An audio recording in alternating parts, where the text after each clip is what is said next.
Sa paling atraksyon iti Patsan River iti Lawaga City gapot ginado dagitay napan nagpaing nga wild duck iti Karayan.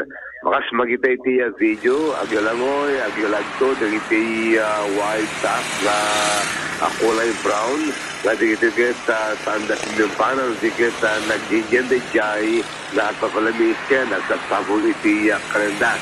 Siguro iti Provincial Veterinary Office dito nga wild duck kahit hantay mo masigurado no nagkapanda gabo talaga ito agay ito magkita ito mga lugar iti probinsya pas iti pawilikin iti Pagudpud Ilocos sa Norte. Nagpalagip ni Dr. Lloyd Valenzuela ti Pibet maliklikan iti mang sagid no mang tiliw dito sa sigurado amangan lang dito carrier iti bird flu no gabo iti sabsabali nga pagilan. Kasi iti inuman ken iti panalawag Dr. Valenzuela dito nga may bilang migratory bird. Or the Philippine mallards na nagpasyan din ng country. So we have to qualify the wild birds na may tayo. Are these the migratory birds coming from other countries or are these the migratory birds that are locally located? Local residents within the country. So, different colors plumage na are most likely yung mga black brown o dark puro brown baka Philippine mallards sa mga to. Pero kung dati reds na the blues, the greens na baka galing ito mga wood ducks, mga ganyan. Baka galing ito sa abroad. Most likely mga galing sa abroad. So, dagiti possible sources of ating mga flu viruses nga makaited iti pwedeng H5N1 or type bird flu kung natin in local or in layman's term. And we have to be very careful kasi in the America kita na pumandan nga na test from a cattle, from baka. So, nag-transmit species from feathered animals na panty four-legged animals. So, yan yung tinitingnan na ngayon ng animal health organizations, including veterinary professions and category local implementers kasi like ETPC na tayo. We still seek the advocacy tayo nga huwag hulihin, huwag hawakan, huwag panoorin lang. Yung aming byword na mga advocates for the control or for the prevention of bird flu in our area.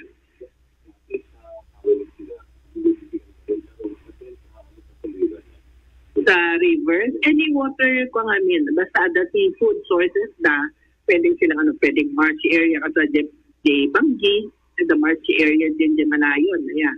So pwede rin dito sa may pasukin, pwede basta meron silang yung mga confined areas ng tubig na pwedeng pag-privan to fishes na part of their food chain na kinakain nila. So, dito sa Lake, may isang dakil ng area dito. Dito yung marshy area dito sa another area din ng kanilang convergence.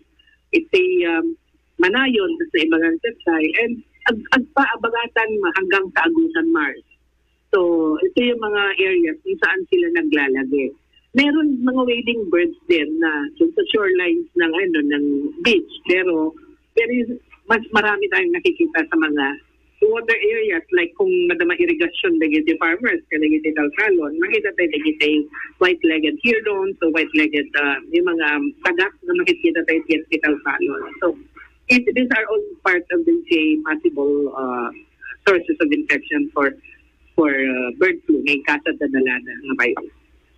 Tayo ni Dr. Valenzuela, maging ganaan na lang Stepanian po iti lugar tayo kaya makikita ito yung wild bird, wild duck, iti riverbed, iti Ciudad Lawaga. Idol Dennis Gabriel Alipio, Tatak, Aramen. Idol Dennis?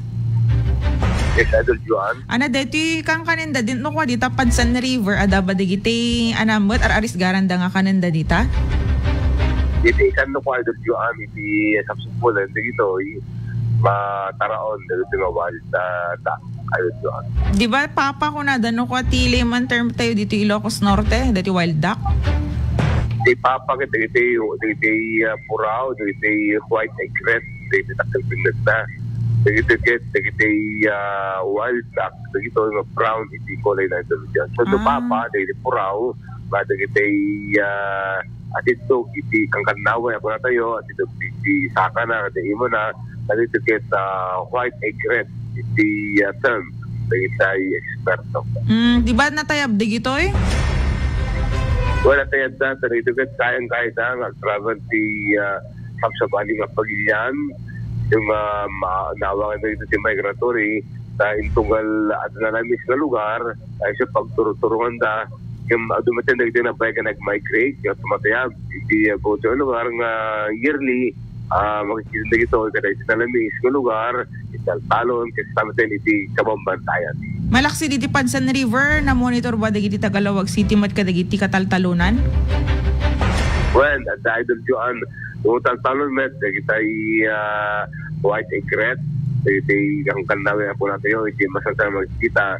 Hindi ito yung wild duck very rare for the first time na napanda nagpaing, iti Karayan, Padsan, nabatog, iti carnival site, iti Lawag City, iti Laing Salman, na nakita na iti tumahay doon at yun. Di ka ti habitat, di tangaya Padsan River, kit na salunat, para kadagiti tumatayab. Well, papandag palamis, agtigos, at same time, papandag sabon iti kaninda, idol at yun. Haan nga tamad nga na bulabog da, Idol Dennis, kaya iti uram nga napasamak di tangay kaleddaan. Admet, idol Juan, tatinga, datis lang, at pa naka sandbar na, iti nagplastaran, dagitoy, na tumatayag. Siguro natin, pabandamit, actual tip, dagito tumatayag, idol Juan. Aksabon damit, iti narabar nga pangaraban da, idol Juan. Greener pasture, ako nada. Well, okay, damag pa lang muna, mismo ti Fibet, Idol Dennis Gabriel Alipio, Tata Arnel. IFM News. IFM News. IFM News. Lokal.